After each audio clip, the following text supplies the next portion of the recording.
Motivate the world के मोअज़्ज़िज़ नाज़रीन, अस्सलामु अलैकुम। नाज़रीन मोहतरम, दो बातों की वजह से जज्बात बेकाबू हो जाते हैं और एहसासात भड़कते हैं, जब बड़ी खुशी मिले या जब सख्त मुसीबत घेरे। हदीस में आता है कि आप सल्लल्लाहु अलैहि वसल्लम ने फरमाया, मुझे दो किस्म की आवाज़ों से रोक दिया गया है, एक वो जो नेमत पा जाने पर निकलती है, दूसरी वो जो मुसीबत के वक्त निकलती है। और फरमाया, जो छूट जाए उस पर अफसोस न करो और जो नेमत खुदा ने दी है इस पर इतराओ मत। आप सल्लल्लाहु अलैहि वसल्लम ने फरमाया, सब्र तो वाकई उस वक्त होता है जब पहला सदमा पहुंचे।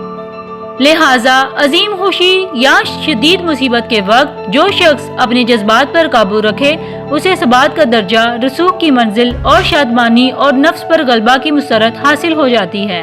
इंसान के वस्फ में ये बयान फरमाया गया है कि उसे खुशी मिलती है तो खुशी के मारे बेकाबू हो जाता है, और जब शर लाहक होता है तो घबरा जाता है। गरम जज्बात आदमी को मुश्तल कर देते हैं, उसे मुस्तरिब और बेचैन कर देते हैं, उसकी नींद उड़ा देते हैं। जब आदमी को गुस्सा आता है तो वह सुर्ख हो जाता है, और अगर खुश होता है तो फूले नहीं समाता।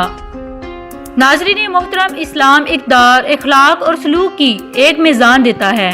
इसका रास्ता सीधा, इसकी शरीयत मुनासिब और इसकी मिल्लत मुकद्दस है। जैसा कि फरमाया गया है, इसी तरह हमने तुम्हें उम्मत वसत बनाया है। लिहाजा अदल एक मतलूब रवैया है। मोमिन को चाहिए कि अपनी जज्बात पर काबू रखे और अक्ल को हाकिम बनाए। वो हक को पहचान लेगा, राशिद व हिदायत को जान लेगा, हकीकत से वाकिफ हो जाएगा। उम्मीद करती हूँ आपको मेरी ये वीडियो पसंद आई होगी। मेरी मज़ीद वीडियो के लिए मेरा चैनल ज़रूर सब्सक्राइब कीजिएगा। बहुत शुक्रिया।